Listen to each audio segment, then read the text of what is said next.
नमस्कार, आपका स्वागत है फटाफट खबरों में। मैं हूं आपके साथ रुचिका जायसवाल। आज हम लेकर आए हैं बिहार के हर छोटे बड़े शहर की सबसे तेज और ताजा खबरें। तो चैनल को सब्सक्राइब कीजिए और वीडियो कहां से देख रहे हैं कमेंट बॉक्स में जरूर बताएं।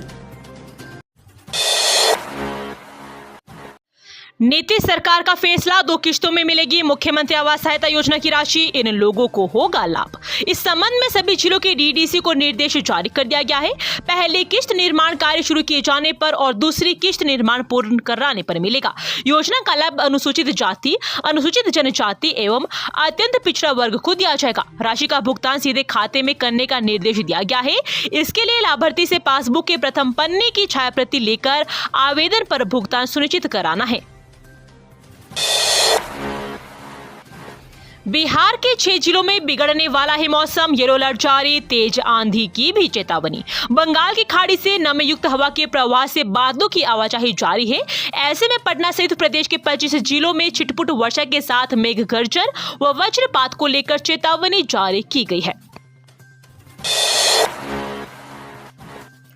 उत्तर बिहार के 6 जिले जल्द होंगे वाईफाई से लैस, बेगूसराय ने बनाया ये रिकॉर्ड। उत्तर बिहार के 6 जिले जल्द वाईफाई से लैस होंगे। इसे लेकर बीएसएनएल की ओर से काम भी शुरू हो चुका है। यह काम आने वाले 4 माह में पूरा हो जाएगा। यह जानकारी भारत संचार निगम लिमिटेड के जीएम शंकर प्रसाद ने दी।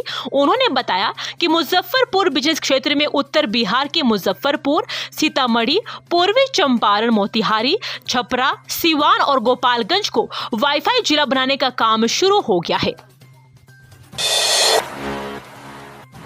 बिहार में होगी नौकरियों की बरसात, नीतीश सरकार द्वारा 7,559 पदों को मंजूरी। बिहार में सरकारी नौकरियों को लेकर एक अलग ही भावना बनी रहती है। इस जिले के अधिकतम लोग सरकारी नौकरी की तैयारियों में जुटे रहते हैं। ऐसे में बिहार सरकार ने एक बार फिर ये से जारी कर दिया है कि जल्द ही 7,559 पदों पर नियुक्ति की जाएगी। मंगलवार को एक बैठक हुई थी जहां मंत्रिमंडल द्वारा 7,559 पदों के लिए प्रस्ताव रखा गया था, जिसे मुख्यमंत्री नीतीश कुमार ने हरी झंडी दिखाई। नई वंदे भारत एक्सप्रेस को मिला एक और स्टॉपेज, हफ्ते में 6 दिन दौड़ेगी ट्रेन। सासाराम जंक्शन से यात्रा करने वाले रेल यात्रियों के लिए अच्छी खबर है। देवघर से वाराणसी के बीच चलने वाली नई वंदे भारत एक्सप्रेस का ठहराव सासाराम स्टेशन पर नियमित रूप से होगा। इस संबंध में रेलवे बोर्ड ने समय सारणी को जारी कर दिया है। सीएम नीतीश कुमार के लिए यह क्या बोल गए तेजस्वी यादव, केजरीवाल की रिहाई पर भी दी प्रतिक्रिया। नेता प्रतिपक्ष तेजस्वी यादव कार्यकर्ता संवाद यात्रा के दौरान दरभंगा पहुंचे, जहां उन्होंने भाजपा और जांच एजेंसी पर हमला किया। उन्होंने यह बात दिल्ली के मुख्यमंत्री अरविंद केजरीवाल को सुप्रीम कोर्ट से जमा देने पर प्रतिक्रिया देने के दौरान दी। उन्होंने कहा कि भाजपा का तरीका है कि विपक्ष के नेताओं को फंसाओ, डराओ और उनको जेल भेजो। कोर्ट ने महत्वपूर्ण फैसला लेते हुए उनको जमानत दिया है, जिसका हम स्वागत करते हैं। उन्होंने कहा कि मैं आम आदमी पार्टी और परिवार के लोगों को बधाई देता हूं। खगड़िया भू अर्जुन और अभिलेखागार से गायब हुई महत्वपूर्ण अभिलेख, बड़ा खेल करने की फिराक में भू माफिया। जमीन सर्वे शुरू होने के बाद से उथल पुथल मची हुई है। उहापोह की हालत उत्पन्न हो गई है। एक तरफ कई रेत जरूरी कागजात उपलब्ध नहीं होने से परेशान है, तो वहीं दूसरी ओर भू माफिया सर्वे कार्य की सूरत को बिगाड़ सकते हैं। सूत्रों की माने तो कई भू माफिया जिला बंदोबस्त पदाधिकारी, सर्वेयर आदि की गणेश परिक्रमा में लगे हुए हैं। 17 सितंबर से 2 अक्टूबर तक पितृपक्ष, गयाजी में पितरों के परलोक के साथ स्वयं का इहलोक भी संवारे। धर्म, अर्थ और काम की पूर्णता तभी है जब मोक्ष सुलभ हो। त्रेता से ही गायाजी को मोक्ष की प्राप्ति का स्थान माना जाता है। यह यहाँ सहज ही प्राप्त होता है, किसी कठोर तप की आवश्यकता नहीं। इस मोक्ष तीर्थ पर किए कर्म कांड ही मोक्ष प्राप्ति के साधन माने गए हैं। परलोक सिधार चुके आत्मा पृथ्वी लोक पर अपने सतंतियों के जल अर्पण व पिंडदान से तृप्त होते हैं। अपने जीवन काल में इस धरा को नमन करने के लिए सनातन धर्मी पुत्र अवश्य गयाजी आते हैं। सहरसा के सबसे बड़े आयरन स्टोर में जीएसटी और इनकम टैक्स टीम की छापेमारी, कई दुकानों में शटर गिरे। सहरसा शहर के रहमान चौक पर स्थित जयश्री आयरन स्टोर में जीएसटी और इनकम टैक्स की छापामारी की जानकारी सामने आ रही है। हालांकि इसकी कोई पुष्टि नहीं हो पा रही है।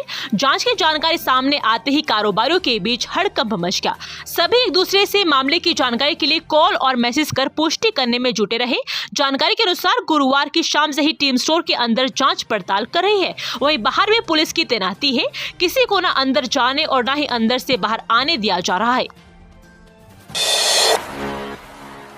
बिहार सिपाही पेपर लीक में पूर्व डीजीपी एसके सिंघल का हाथ, ईओयू को मिली ये जानकारी। बिहार पुलिस सिपाही भर्ती पेपर लीक मामले में पूर्व डीजीपी एसके सिंघल की भूमिका संदिग्ध मानी जा रही है। उन पर परीक्षा के दौरान लापरवाही और नियमों की अनदेखी के आरोप लगे हैं। इस मामले की जांच कर रही आर्थिक अपराध इकाई के एडीजी ने केंद्रीय चयन परिषद के तत्कालीन अध्यक्ष सह पूर्व डीजीपी एसके सिंघल के खिलाफ अनुशासनिक कार्रवाई शुरू करने की अनुशंसा की है। एडीजी ने डीजीपी को इस संबंध में पत्र भेजा है। बिहार के सहरसा में सरकारी स्कूलों को यूं निगल गया कोसी नदी, दहकर सिहर जाएगी पूरी बॉडी। नवहट्टा प्रखंड में कोसी नदी एक स्कूल को निगल लिया है। हाटी पंचायत का राजकीय बुनियादी विद्यालय जो कोसी नदी के किनारे बना था, नदी के कटाव का शिकार हो गया है। इसका वीडियो सोशल मीडिया पर खूब वायरल हो रहा है। वीडियो में साफ दिख रहा है कि स्कूल के पीछे से बह रही कोसी नदी ने उसे चारों तरफ से घेर लिया है और स्कूल का किचन भी बह गया है। यह स्कूल 1950 में बनाया गया था। हाटी गाँव के रहने वाले आरटी सिंह ने बच्चों की पढ़ाई के लिए जमीन दान की थी। आरटी सिंह उस समय डीएम के पद पर कार्यरत थे। पिछले 20 दिनों से कोसी नदी का कटाव जारी है और स्थानीय लोगों का आरोप है कि जल संसाधन विभाग ने कटाव रोकने के लिए कोई ठोस कदम नहीं उठाया, जिसके कारण स्कूल को नुकसान पहुंचा है। बिहार सिविल कोर्ट ने जारी किया कोर्ट रीडर भर्ती का अंतिम परिणाम 1024। चयनित देखे कट ऑफ अंक। बिहार सिविल कोर्ट ने कोर्ट रीडर कम डिपोजिशन का अंतिम परिणाम जारी कर दिया है। कुल 1024 उम्मीदवारों ने अंतिम चयन सूची में जगह बनाई है। कोर्ट ने परिणाम के साथ कट ऑफ अंक भी जारी किए हैं। बिहार सिविल कोर्ट ने क्लर्क, स्टेनोग्राफर, कोर्ट रीडर और क्लर्क भर्ती परीक्षा 2022 के तहत कोर्ट रीडर कम डिपोजिशन का अंतिम परिणाम जारी कर दिया है। जो भी उम्मीदवार इन पदों के लिए आयोजित भर्ती परीक्षा में शामिल हुए थे, वे आधिकारिक वेबसाइट पर जाकर रिजल्ट के चेक कर सकते हैं। रोजगार विज्ञापन संख्या 3/2022 के तहत न्यायालय ने कोर्ट रीडर कम डिपोजिशन के कुल 1194 पदों पर भर्ती की पेशकश की थी। गया में दर्दनाक हादसा, कुएं में उतरे 3 युवकों की दम घुटने से मौत, परिवार में मचा कोहराम। गया जिले के वजीरगंज प्रखंड के चकसेव गांव में शुक्रवार को कुएं की सफाई के दौरान 3 युवकों की दम घुटने से मौत हो गई।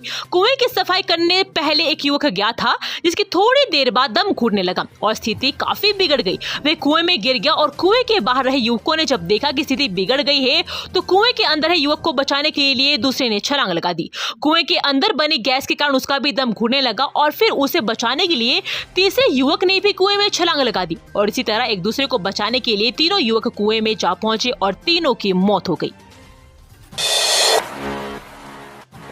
नालंदा में मध्याह्न भोजन में मिली छिपकली, खाना खाने से 23 बच्चे बीमार, स्कूल में मचा हड़कंप। नालंदा में एक बार फिर से मध्याह्न भोजन में छिपकली मिलने का मामला सामने आया है। घटना हिलसा अनुमंडल के मध्य विद्यालय हरबंशपुर मड़वा की है, जहां खाने में छिपकली मिलने के बाद स्कूल के 23 बच्चे बीमार हो गए, जिन्हें इलाज के लिए हिलसा अनुमंडलीय अस्पताल में भर्ती कराया गया है। मध्य विद्यालय हरबंशपुर मड़वा के छात्र गोलू कुमार ने बताया कि खाने में एक छिपकली निकली। उक्त खाने को सभी बच्चों ने खाया था। इसके बाद एक एक कर सभी की तबीयत बिगड़ने लगी और उल्टी और चक्कर आने लगे। मध्याह्न भोजन में पुलाव और छोले की सब्जी मिली थी। पुलाव में छिपकली मिली थी। ये थी आज की फटाफट खबरें। हम मिलेंगे अगले बुलेटिन में, तब तक के लिए धन्यवाद। जय हिंद।